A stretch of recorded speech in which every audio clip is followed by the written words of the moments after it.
प्रिय माताएं बहनें, आइए जीवित पुत्रिका व्रत की कथा सुनते हैं।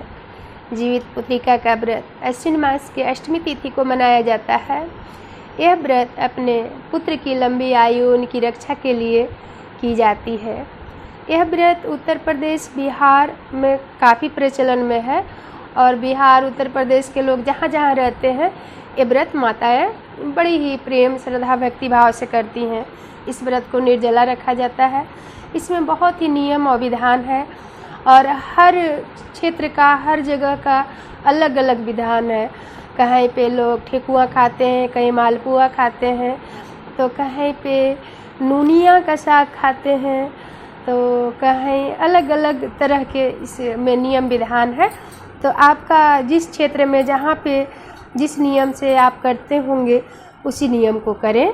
अपने परिवारजनों से पूछकर, समझकर, कोई नया नियम किसी भी व्रत में अपने मन से नहीं करना चाहिए, लेकिन कथा ज़रूर सुननी चाहिए। कथा आप जितना अधिक सुनेंगे उतना ही उत्तम फल देगा। तो इस बार इस जीवित पुत्रिका का व्रत रविवार को पड़ रहा है और बड़ा ही सुंदर व्रत है, क्योंकि इसमें सूर्य भगवान की पूजा की जाती है और दिन रविवार पड़ रहा है। उत्तम फल देने वाला और बहुत ही शुभ नक्षत्र में यह व्रत पड़ रहा है। तो जो लोग नया व्रत का उठाना चाहते हैं, वो भी विधि विधान से व्रत का शुरुआत करें। बहुत सुंदर तिथि है। आइए एक बहुत ही सुंदर कथा सुनाते हैं। इस कथा को हम सब ने कभी नहीं सुना था, तो यह कथा बहुत ही सुंदर है जीवित पुत्रिका व्रत का। आइए हम सब मिलकर सुनते हैं। थोड़ा सा विधान और थोड़ी सी व्रत की महत्व को समझ लेते हैं कि अश्विन मास की कृष्ण पक्ष की अष्टमी को जीवित पुत्रिका के रूप में मनाते हैं।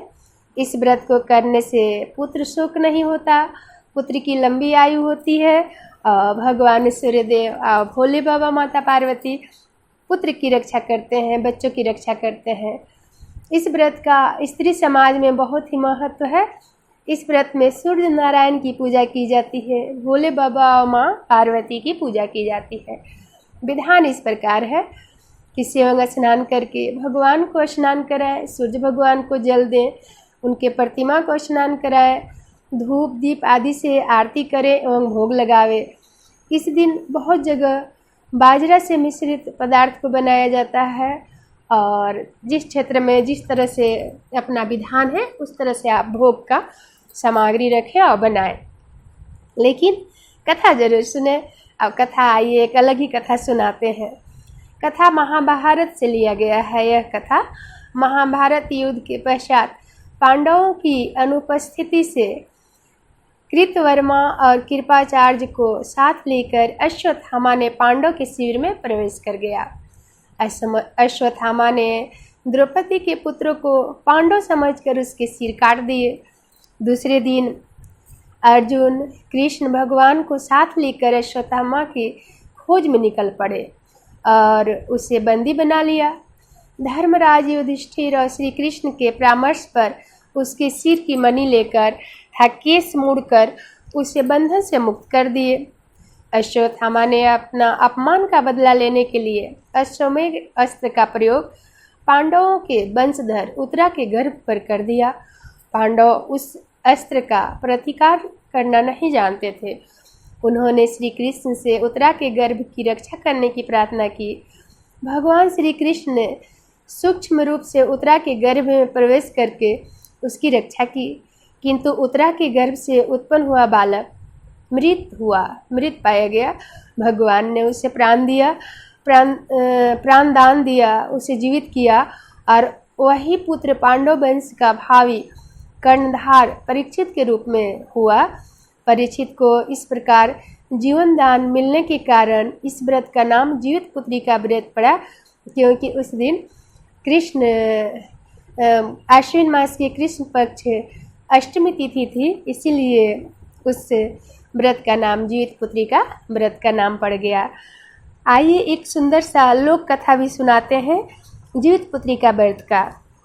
एक समय की बात है कि किसी राज्य में एक राजा थे और उन्होंने यह नियम अपने पूरे प्रजा में घोषणा करवा दी कि सभी अपने अपने घर से 2-2 किलो आटे, गेहूं के आटे चक्की से पीस के लाएंगे और सबका भोजन यहाँ पे बनेगा। पूरी जनता का भोजन राजा के यहाँ बनेगा।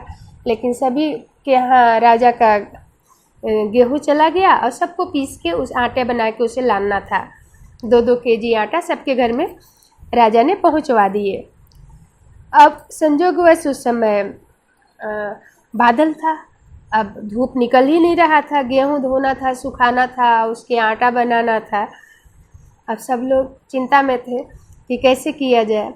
उसी राजा के प्रजा में एक महिला थी, उसके पति ख़त्म हो गए थे और वो विधवा थी। उसको लगा कि अगर राजा के यहाँ गेहूं का आटा बनाकर नहीं ले जाएंगे तो दंड मिलेगा।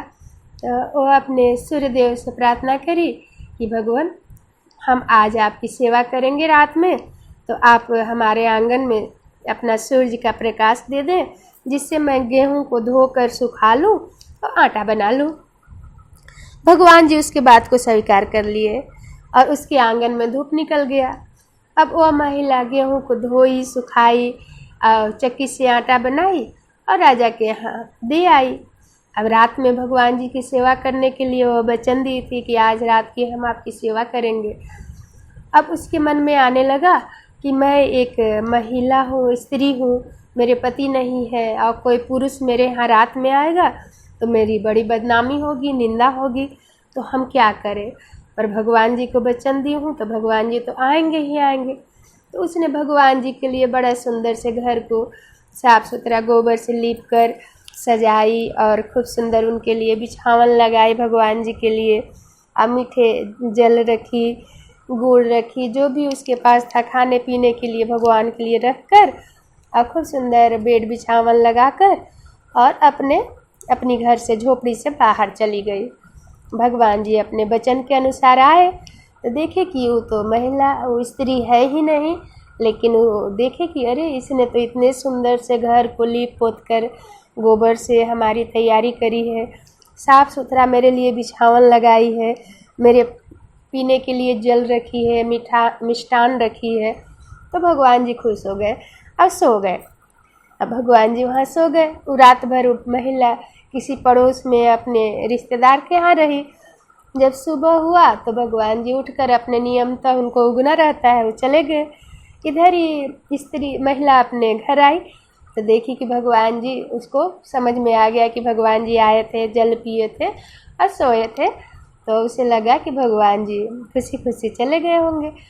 अब भगवान जी जहाँ पर अपना सुबह उठे तो उन्हें बाथरूम जाना रहा होगा, तो उन्होंने जो टॉयलेट किए यानी लघुशंका किए तो वहाँ पे घास आ गया। चौरई भाजी जिसको कहते हैं, हम लोग के यहाँ बिहार में उसे गेनहारी के साग कहते हैं, इधर MP और कुछ जगहों से चौरई भाजी कहा जाता है। तो वहाँ पे बहुत सुंदर सुंदर वह भाजी उग गया, यानी साग उग गया।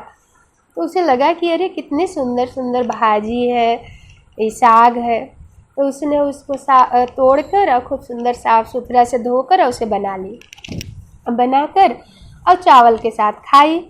अब खाई तो गर्भवती हो गई। अब उसे पता नहीं था कि यह क्यों हो गया, कैसे हो गया। तो गर्भवती हो गई। उसके बाद उसको 9 महीने के बाद एक पुत्र हुआ। अब सब कोई उसे गलत दृष्टि से देखे कि कहाँ इसके पति नहीं है, ये बच्चे को जन्म दी, पता नहीं कैसे इसको बच्चा हो गया। पर वो क्या करती, उसको तो यही था कि भगवान जी ही आए थे और एक आश्चर्यजनक वही भाजी मेरे आंगन में हुआ था, वही मैं खाई तो उसी से मैं पुत्र को जन्म दे दी। तो जब उसका बच्चा बड़ा हो गया 4-5 वर्ष का, छोटे बच्चों के साथ जब अपने उम्र के बच्चों के साथ खेलने बाहर जाता तो सब बच्चे बोलते कि देखो देखो ये बिना पिता के बेटा है और हम लोग के साथ बराबरी करने आया है, खेलने आया है। उससे भगाते, चिढ़ाते, नहीं खिलाते।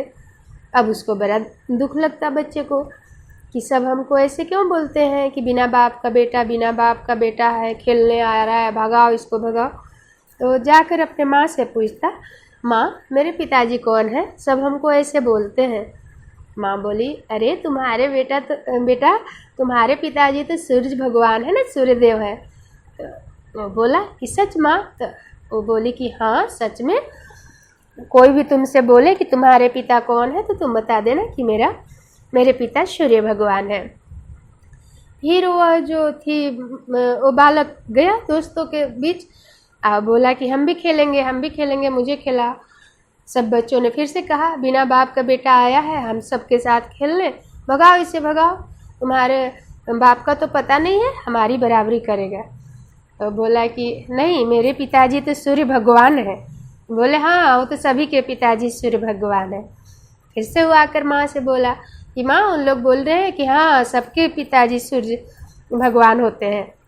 तो उसकी माँ बोली कि तुम बोलना कि अपने पिता से, तुम लोग सूर्य भगवान से मांगो कि पिताजी मुझे सोने के कटोरी में दूध भात चाहिए, और तुम भी बोलना कि पिताजी सूर्य भगवान, हमें सोने के कटोरी में दूध भात चाहिए। तो बोला तो पिताजी देंगे क्या माँ? तो महिला बोली हाँ देंगे ना। उसके बाद वो जो बच्चा था वो फिर खेलने आया दोस्तों के बीच, अब बोला मुझे भी खिलाओ, मुझे भी। फिर उसके दोस्तों ने चिढ़ाया कि देखो बिना बाप का बेटा फिर से खेलने आ गया है, इसको मना करो तब भी आ जाता है। तो बोला अरे हम बोले ना हमारे पिताजी सूर्य भगवान है। वो सब बोले कि हाँ हाँ, वो सब सूर्य भगवान सभी के पिता होते हैं। सबने बोला, तो बालक ने बोला कि तुम लोग अपने पिता सूर्य भगवान से दूध भात मांग कर देखो, और नहीं देंगे और हम मांगेंगे तो हमें दे देंगे। सबने बोला हाँ एकदम दे देंगे, कि मांग के देखा। तो बालक बोला कि पहले तुम लोग मांगो। सबने कहा कि भगवान सूर्य भगवान, हमें सोने के कटोरी में दूध भात चाहिए। सब बच्चे ने बारी बारी मांगा, पर किसी को नहीं मिला। फिर इसने कहा कि हे सूर्य भगवान, आप मेरे पिता हैं, मेरी माँ कहती है तो आप मुझे सोने की कटोरी में दूध भात दीजिए। जब वह बालक ऐसे कहा तो वह भगवान जी मनुष्य के भेष में उतरते हैं अपने रथ से, और उसे सोने की कटोरी में दूध भात देकर अपने गोद में बैठाकर खिलाते हैं। यह दृश्य सब बालक सभी लोग देखते हैं, और फिर उसे बोलते हैं कि जाओ, तुम बहुत लंबी आयु तक जियोगे और तुम्हारा तुमको कोई कुछ नहीं कर पाएगा, हम रक्षा करेंगे। तो वह बालक दूध भात खाता है भगवान जी के गोद में बैठकर, सूर्य भगवान का, और फिर वो भगवान जी चले जाते हैं उसे गोद से उतार कर। फिर वो आकर माँ को बताता है कि माँ आज सच में भगवान जी मेरे पिता आए और हमको दूध भात खिलाए गोद में बैठा कर। तो उसकी माँ को तो बड़ा आश्चर्य हुआ कि सच में? तो हाँ माँ सच में। तब से उस बालक का नाम जीतमाहन बालक पड़ा, और उस दिन यही अष्टमी तिथि थी अश्विन मास की। इस कारण उसी दिन से सभी माताएं अपने बच्चों की लंबी आयु के लिए, स्वस्थ रहने के लिए, और भगवान सूर्यदेव से पूजा करने लगी, व्रत रखने लगी कि हे भगवान, हे सूर्य नारायण, आप मेरे भी बच्चों की लंबी आयु दें और रक्षा करें। आगे चलकर वह बालक बहुत बड़ा राजा बनता है और उसका बहुत नाम होता है और बहुत लंबी आयु जीवित रहता है। इस प्रकार मैं 2 कथा आप सबको जितिया व्रत का सुनाए, और एक और वीडियो में और कथा सुनाऊंगी। आप सबको यह कथा कैसी लगी और ज़रूर बताइएगा, और मेरे चैनल को, मेरी कथा को शेयर कीजिए, लाइक कीजिए। सब्सक्राइब नहीं किए होंगे तो सब्सक्राइब करके जुड़े रहिए सुंदर सुंदर भक्ति कथा सुनने के लिए। तो मैं और भी जीवित पुत्री का व्रत की कथा सुनाऊंगी। जय श्री कृष्णा, राधे राधे। बोलिए जीवित पुत्री का व्रत की जय, सूर्य भगवान की जय, भोले बाबा की जय, और माता पार्वती की जय।